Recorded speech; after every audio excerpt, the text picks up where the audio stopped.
I am Alex. My world runs on logic, on contracts, and on the absence of unnecessary friction. I spent months searching for a home outside the jurisdiction of any controlling HOA. I was successful, or so I believed. My property deed was clear, its boundaries defined, its status unequivocally exempt from the community's covenants, due to a technicality in the original 1980s development plan. I moved in seeking quiet autonomy. What I got was a declaration of war within 48 hours. The first volley was the notice, a piece of laminated paper taped to my front door like a warrant. It wasn't about an illegal fence or a hazardous tree. It was about the shade of my exterior trim. An immediate, aggressive demand for correction, signed by a board member who had clearly not read the fine print of her own association's charter. I was outside, examining the absurdity of the notice, when the source of the grievance, a woman named Brenda, the self-appointed guardian of the community aesthetic, stormed across the lawn. She was a hurricane of indignation, demanding immediate compliance and threatening fines that exceeded my yearly tax bill. I let her talk. I let her leverage her supposed authority, her tone dripping with the condescension typical of entitled people who derive their entire sense of self from their negligible power. When she finally paused, breathless, I gave her the quiet, precise truth. "Brenda," I said, holding up the violation notice, "you are wasting your time. I appreciate your concern for the neighborhood's trim, but I am not in your HOA. My property is excluded from your covenants. You have zero jurisdiction over this house." The effect was instantaneous and toxic. Instead of checking her facts or asking a question, Brenda's face flushed with a fury that recognized only challenge, not reason. She pulled out her phone, stabbing at the screen, her eyes fixed on me with utter malice. "You are lying, you are a nuisance, and you are obstructing the board members," she shrieked. "I know who to call about people who refuse to cooperate." She didn't call the HOA management. She didn't call the community lawyer. She dialed 911 and reported me. In the ensuing minutes, I stood there, utterly calm, watching a surreal scene unfold. A single, local police cruiser turned the corner, its lights painting the quiet suburban street with silent flashes of red and blue. The officer, a young patrolman, exited his car, looking confused as Brenda rushed him, pointing a frantic finger at me and screaming about trespass and fraud. This was the defining moment. My assertion of independence, the simple statement that I was not subject to their rule, was met not with mediation, but with the threat of state violence. I had successfully defended my legal position, only to have the HOA react with raw, irrational malice, wasting police time and escalating a non-issue to a criminal accusation. The officer, to his credit, was professional. He checked my ID, consulted his tablet, and eventually spoke to Brenda again, his voice lowered in frustration. The final outcome of that confrontation was confirmation that I was indeed the legal homeowner, and the dispute was purely civil, based on an HOA agreement I was not party to. The officer shrugged, offered me a brief, apologetic look, and drove away. Brenda was left humiliated and defeated on the curb. But the seed was planted. They thought they had seen the end of the matter. I saw only the beginning. Their arrogant reaction proved one thing. They valued control over transparency or legal fact. And while they were obsessed with my trim color, they were blind to the vast, crumbling structure of authority they stood upon. Their mistake wasn't calling the police. Their mistake was revealing the true extent of their incompetence and their utter dependence on the very structures they failed to legally maintain. They thought they were fighting a neighbor. They had, in fact, just picked a fight with a strategist who now had a direct line of sight to their deepest legal vulnerabilities. Brenda and the HOA thought the incident ended when the patrol car drove away. They were wrong. For them, it was a momentary loss of face. For me, it was a profound failure of their structural integrity. The police confirmed my exemption, but their frantic, aggressive reaction revealed something far more valuable than a simple lack of jurisdiction. Arrogance breeds sloppiness. I knew that a group so consumed with trivial aesthetic control must be neglecting something essential. Their overzealous focus on the small things, my trim color, the height of a fence, meant they were utterly blind to the big picture. I decided to dedicate myself not just to defending my home, but to investigating the very foundation of their supposed power. I needed to understand the legal skeleton of their entire operation. My research led me not to the modern HOA office, but deep into the archives of the municipal records, the dusty, forgotten history of the subdivision's original development. I spent days poring over decades-old deed books, zoning plats, and community development blueprints from the early 1980s. I was looking for the flaw, the loophole that the current board members were too lazy or too trusting to ever examine. What I found was far more explosive than a simple loophole. My research confirmed that my specific parcel was indeed one of a few designated commercial buffers in the original zoning, which kept it perpetually outside the HOA covenant. But the real revelation lay in the common areas. I traced the property lines of the major community assets, the impressive stone entrance gate, the pristine clubhouse, and the sparkling communal pool. I cross-referenced these parcels with the current owner listed on the county tax rolls. The ownership didn't trace back to the current Homeowners Association. It traced back to a shell corporation, a defunct, nearly forgotten holding company that was the legal successor to the original developer. The HOA had assumed ownership through decades of use and management, but they had never formalized the deed transfer. They were operating on land they didn't legally control, paying maintenance fees on assets they didn't technically own. Their entire authority was a magnificent illusion built upon a crumbling paper trail. This wasn't minor corruption. This was fundamental legal negligence. The sheer incompetence was staggering. The man they harassed for minor landscaping had just uncovered the single biggest legal vulnerability in their entire 20-year history. The game had just changed. I was no longer interested in deflecting their fines. I was interested in acquiring their entire operational base. The discovery of the missing deed was the first spark. The discovery of the financial footprint was the fuel. I immediately pivoted my research from historical deeds to current corporate filings. I needed to know who owned the holding company that owned the land, and more importantly, I needed to know how much they wanted to be rid of it. I learned that the holding company, though dormant, was still technically active. It was treated by a major regional investment firm as a nuisance, a small, low-value portfolio of assets left over from a massive land deal decades ago. Its primary purpose now was simply to shield its investors from liability related to these forgotten common properties. The firm likely only cared about clearing the liability and streamlining their own operations. This created the perfect opportunity for covert acquisition. I knew the HOA would never look at this. They weren't focused on transparency. They were focused on petty power plays.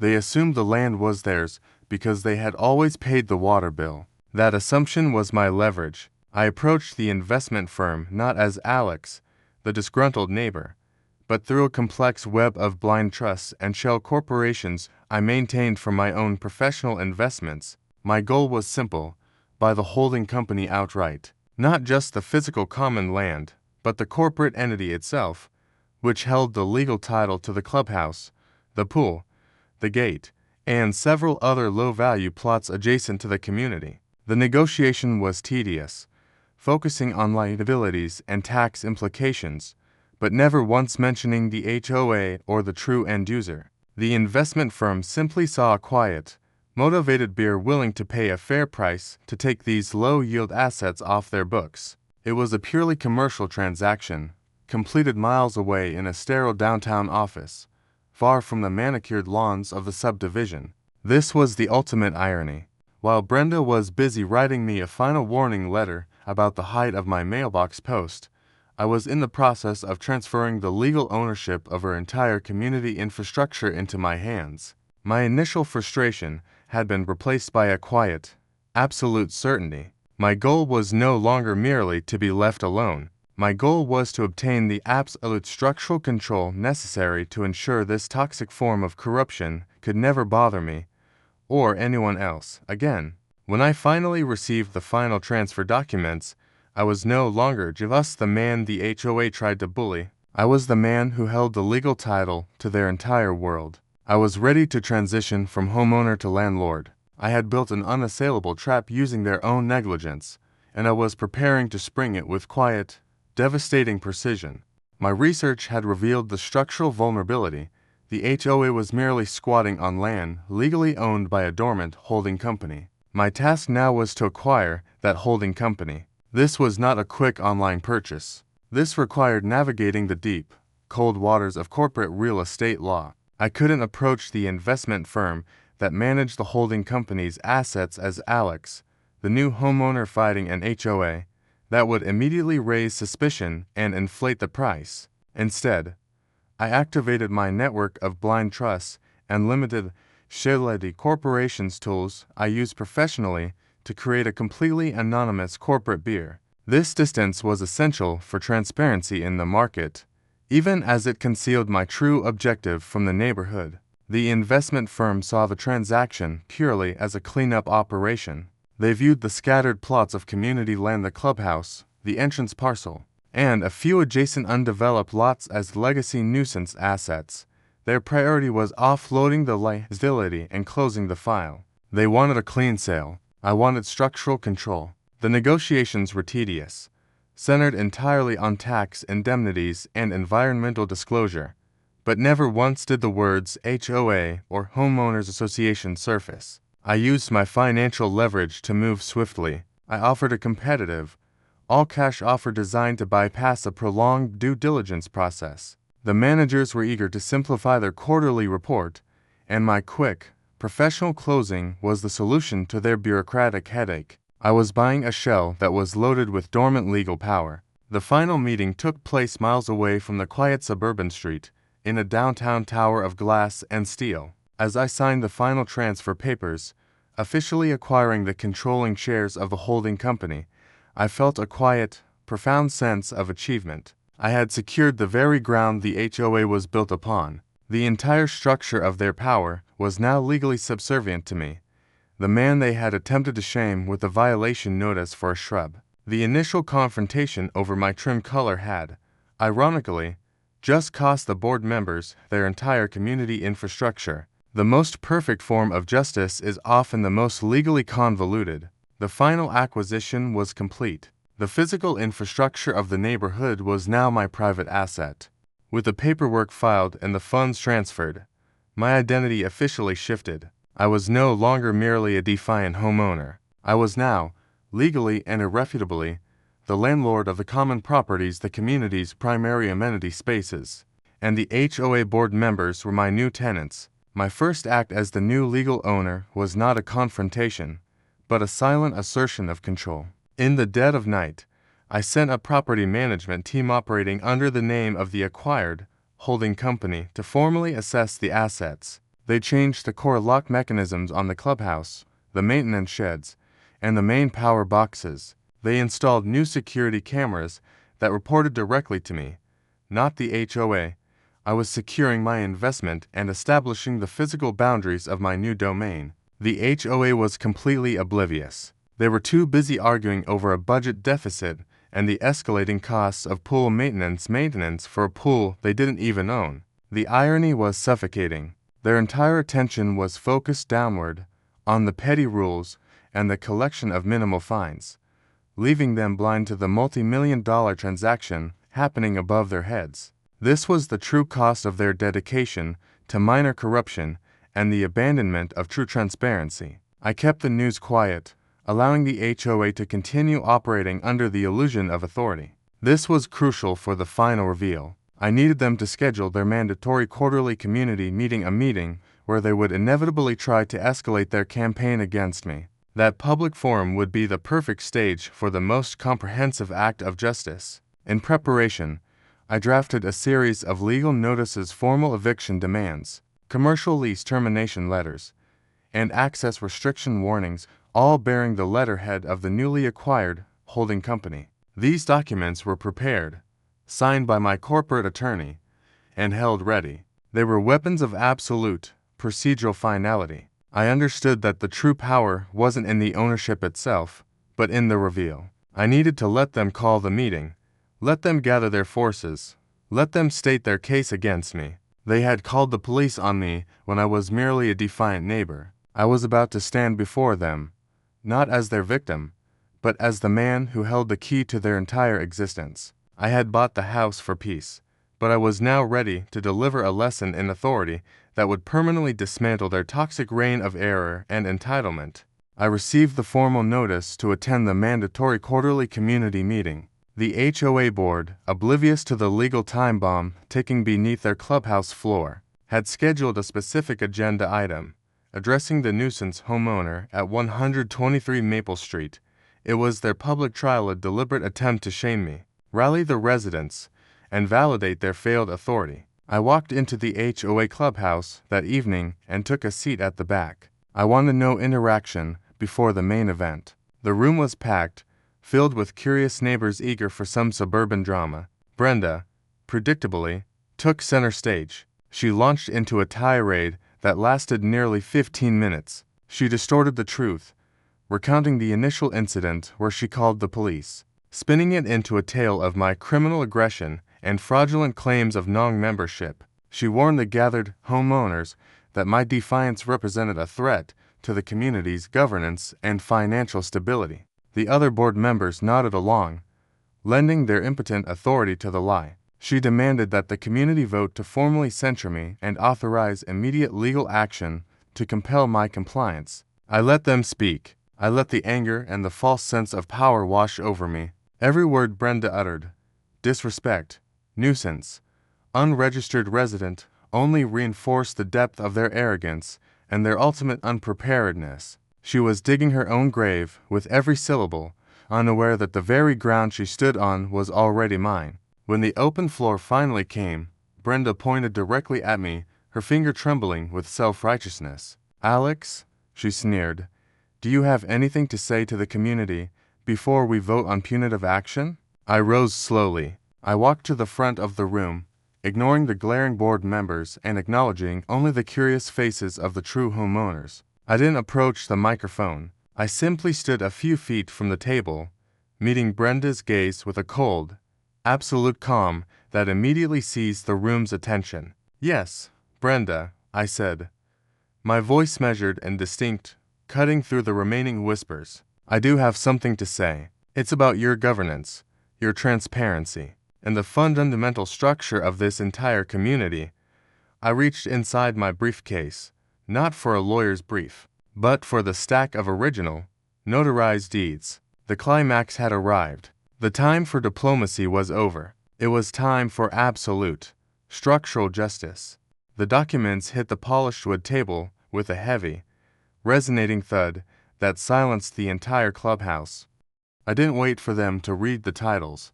I looked directly at Brenda, who was staring at the papers as if they were live ordnance. "You called the police on me when I told you I wasn't in your HOA, I stated, my voice ringing with finality. "You accused me of fraud and demanded I comply with rules I am not subject to. You threatened to take legal action over my unapproved shrubs. Well, I have taken legal action, too. Only my action was taken against the very structural corruption that allowed this board to operate with such staggering incompetence." I then read the concise statement that my attorney had prepared, a statement designed to shatter the illusion.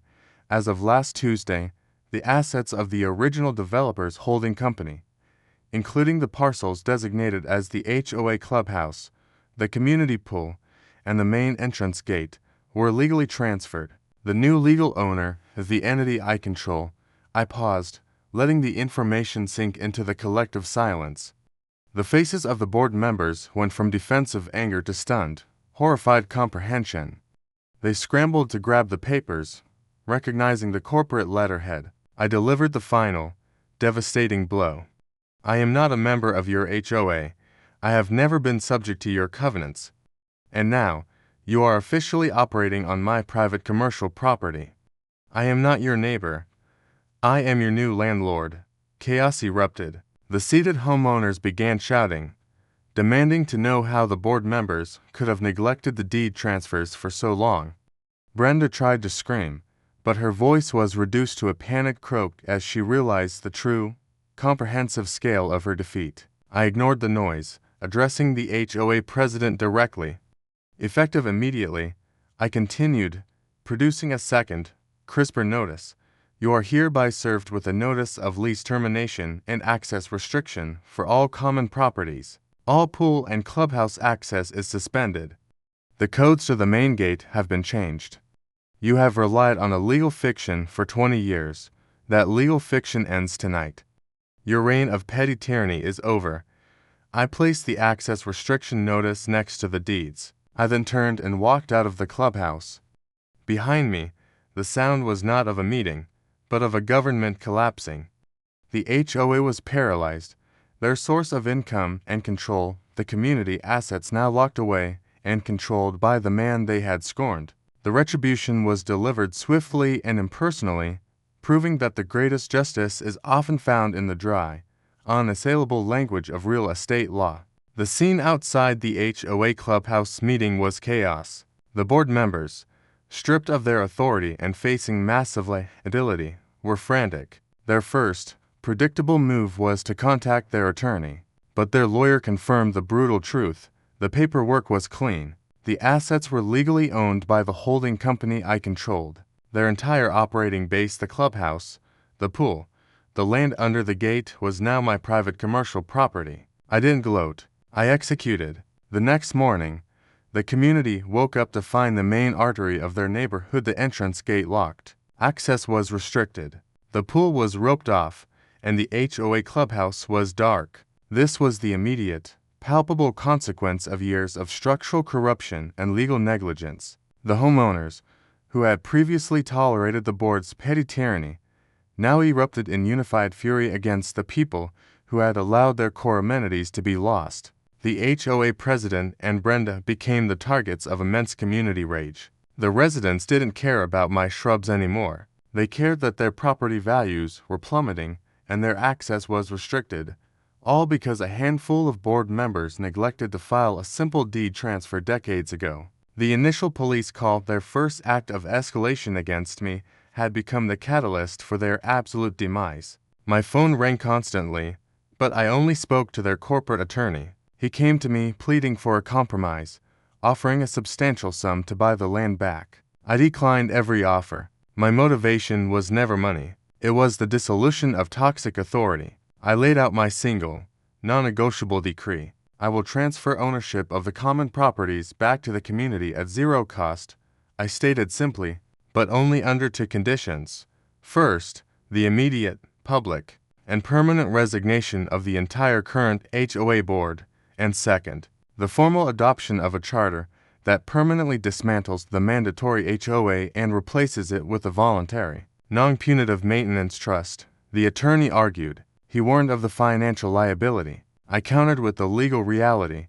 You either agree to dismantle this instrument of entitlement and restore transparency to the homeowners, or I begin charging commercial rent for the clubhouse and sell the pool parcel to a developer. The choice is yours. The look of defeat in their lawyer's eyes told me everything I needed to know. The game was over. The HOA collapsed under the weight of its own negligence. Within 2 weeks, the entire board resigned, humiliated and facing potential litigation from their own homeowners. The community voted overwhelmingly to accept my terms. The toxic authority was permanently removed, and the community assets were transferred to a simple trust focused only on maintaining the bare essentials, funded by optional contributions. The era of petty fines, aggressive violations, and unaccountable board members was finally over. My initial police call, the absurd accusation over a trim color, had led me to execute a multi-million-dollar acquisition that resulted in the dissolution of an entire governing body. I didn't seek financial gain. I sought justice. And the ultimate form of justice in this situation was not retribution against the individuals, but the structural dismantling of the mechanism they had abused. I had achieved the peace and autonomy I initially sought when I bought the house. But to secure that peace, I had to momentarily become the landlord of the entire neighborhood. The great irony is that I went to such extraordinary lengths not out of malice, but out of a desperate need to reclaim my personal space from the chaos of entitled people. My victory is a testament to the power of thorough research and strategic patience. The lesson here is clear. When faced with unrelenting, Irrational hostility, when the rules are abused and transparency is absent. Don't fight the people. Fight the structure. Find the loophole, acquire the leverage, and let the cold, indifferent weight of corporate law deliver the final decree. The HOA called the cops on the wrong person. They didn't know that by revealing their own incompetence, they were handing me the keys to their kingdom, and I used those keys to set them all free.